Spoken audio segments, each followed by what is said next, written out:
राम राम भाई सारन है। परीक्षा नगर यूट्यूब चैनल पर आप सभी का एक बार फिर से बहुत बहुत स्वागत है। आज हम अपनी वीडियो में बात करने वाले हैं डीएसएसबी दिल्ली जेल वार्डन की जो वैकेंसी निकली है उसके बारे में। कैसे इसका पेपर होता है, कैसे फिजिकल होता है, क्या क्या डॉक्यूमेंट्स होती है, क्या एजुकेशन क्वालिफिकेशन चाहिए, कितनी एज चाहिए, इसकी एज लिमिट क्या है, सारी बातें हम करेंगे आज। तो सबसे पहले मैं बात करता हूँ इसकी सॉरी ऑनलाइन रजिस्ट्रेशन भाई 21 नवंबर 2023 से शुरू हो गए हैं और ये चलेंगे 20 दिसंबर 2023 तक। 20 दिसंबर 2023 तक आज 11 तारीख हो गई। जिसने भी ये फॉर्म नहीं भरा है मैं चाहूँगा कि आप सब फॉर्म जल्दी से भर दें क्योंकि लास्ट डेट का इंतज़ार ना करें। टोटल वैकेंसी है इसमें टोटल वैकेंसी है 271 तो मेल की है और 62 वैकेंसी फीमेल की है। ठीक है, ये इसकी टोटल वैकेंसी है। इसमें एजुकेशन क्वालिफिकेशन चाहिए, इसमें 12th पास आपको एजुकेशन क्वालिफिकेशन चाहिए। आप चाहिए 12th में कोई सी भी स्ट्रीम हो, आर्ट हो, कॉमर्स हो, साइंस हो, कोई मैटर नहीं करता, बस आपके पास 12th पास होनी चाहिए। किसी भी बोर्ड से होनी चाहिए, सीबीएसई हो या फिर आपके स्टेट बोर्ड से होनी चाहिए। ज़्यादा हो, आप कॉलेज कर रखे हो या कुछ और, वो मैटर नहीं करता, कम से कम 12th होनी चाहिए आपके पास। ठीक है, फिर आता है एज लिमिट। क्या है एज लिमिट? है भाई 18 साल से 27 साल तक इसकी एज लिमिट है फॉर जनरल के लिए। ओबीसी के लिए 3 साल और है, मतलब 18 से 30 साल तक है ओबीसी के लिए। SC/ST के लिए 18 से 32 साल है, उसके लिए 2 साल और ज़्यादा है ओबीसी से। ठीक है, ये आपकी एज लिमिट है मेल के लिए भी और फीमेल के लिए। फिर आता है इसके लिए मेल की मिनिमम हाइट होनी चाहिए भाई 170 सेंटीमीटर आपकी मिनिमम हाइट होनी चाहिए। अगर इससे आपकी कम हाइट है तो आप फॉर्म मत भरें। ठीक है, इससे ज़्यादा हाइट ही चाहिए। और फीमेल की होनी चाहिए कम से कम 157 सेंटीमीटर 157 सेंटीमीटर फीमेल की हाइट होनी ही चाहिए। ठीक है, इसमें भाई 2013 में ये इससे पहले भर्ती निकली थी, 2017 में उससे पहले निकली 2013 में। तो 13 में क्या हुआ था? पहले हुआ था आपका रिटन एग्जाम, फिर हुआ था आपका फिजिकल। लेकिन 2017 में क्या हुआ था? पहले हुआ था आपका फिजिकल, फिर हुआ था आपका रिटन एग्जाम। तो अब की बार ये पूरा कंफर्म नहीं है कि पहले क्या होगा, तो ये किसी को नहीं पता। सबसे पहले हम बात करते हैं इसके ऑनलाइन एग्जामिनेशन में क्या होता है। तो भाई ऑनलाइन एग्जामिनेशन में इसमें 200 नंबर का पेपर होता है।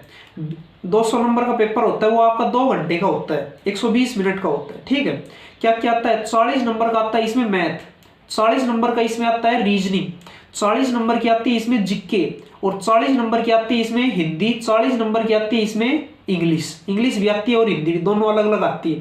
टोटल हो गए आपके 200 मार्क्स।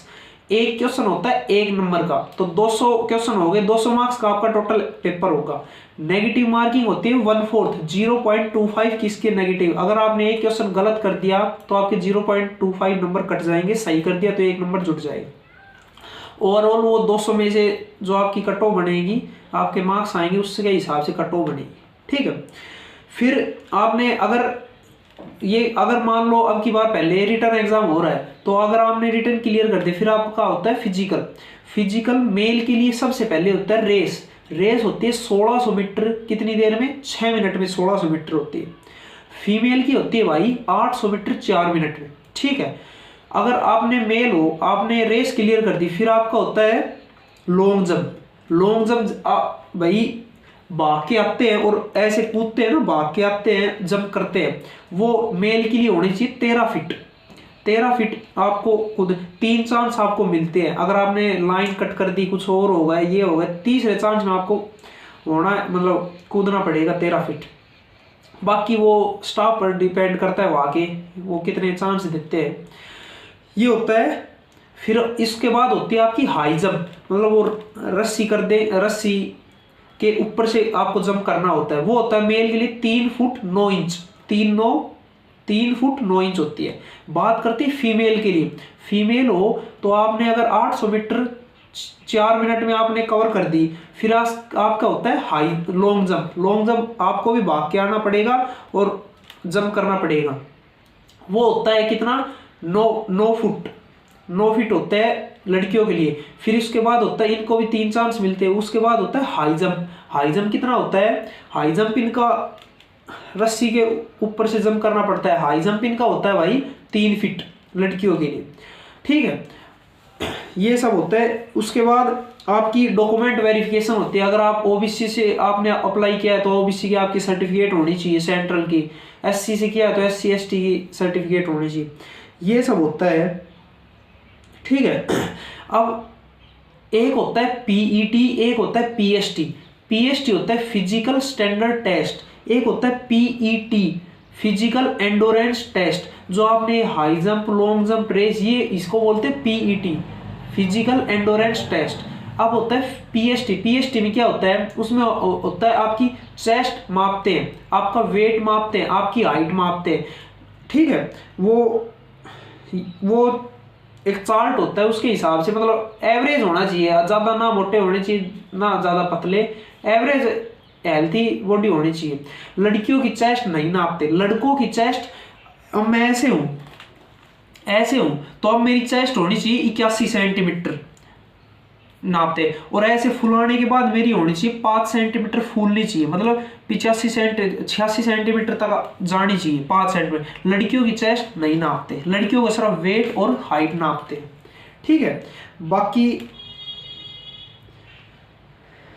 ये सब होता है। अब मोटिवेशन के लिए अब कई सोच रहे होंगे सैलरी क्या होती है, तो वही इसकी सैलरी होती है 21,000 से 69,000 के बीच।